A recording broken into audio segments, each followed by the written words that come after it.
Can I ask you something?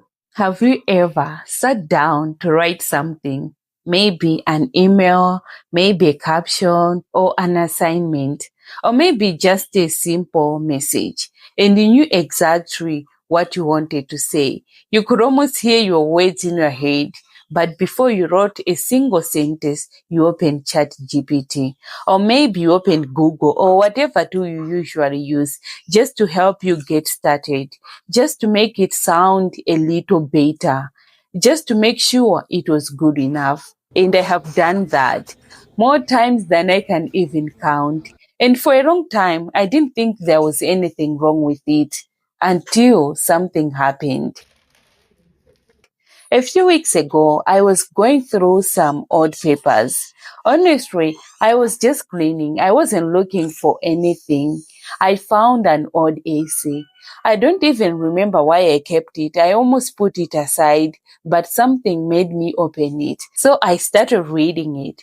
Then I kept reading it. Every sentence made me want to read the next one. It was thoughtful, it was creative, and it was beautiful. And I remember smiling to myself and thinking, whoever wrote this must be brilliant. So naturally, I wanted to know who the writer was. I turned back to the first page, I looked at the name, and I just sat there because the author was me. I wrote it 10 years ago, and that's when the question started. Not how could I forget writing this, but what happened to the version of me that wrote this? Where did she go? The more I thought about it, the more I realized what felt so different. It wasn't just the writing, it was the confidence behind it.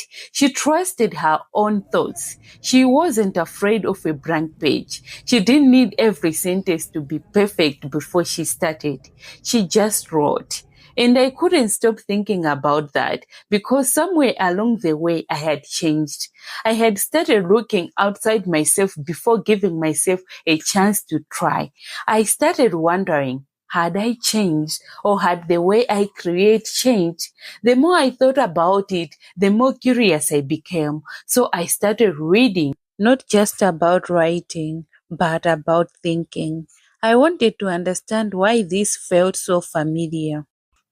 And that's when I came across something. Psychologists call it cognitive offloading. It sounds like a complicated term, but the idea is actually simple.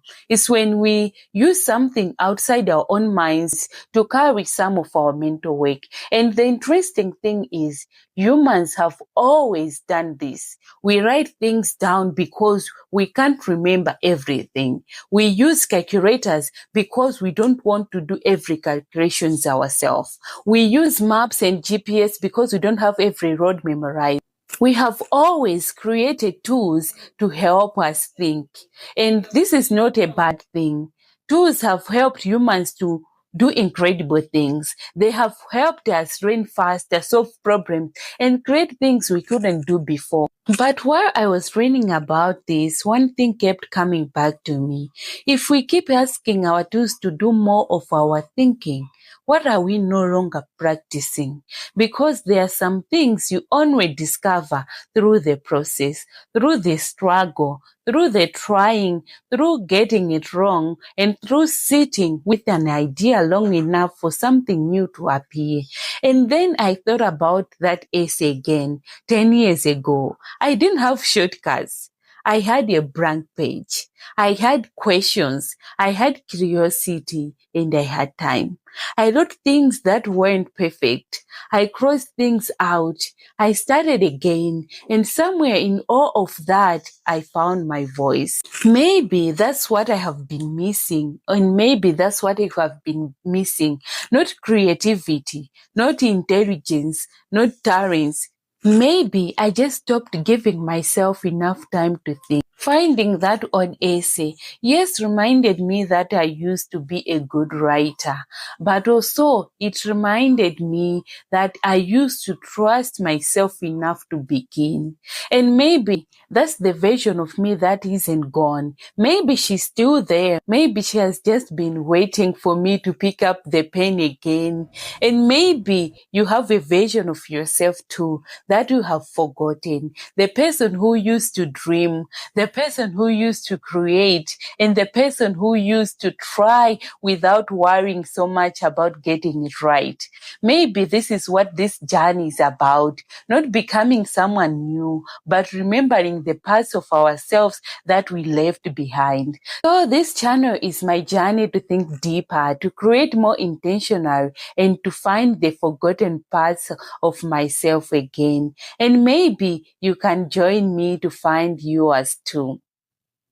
If this video reminded you of a part of yourself you feel like you have forgotten, I would love to hear about it in the comments. Why something about you feel like you have lost, or maybe you are starting to find again?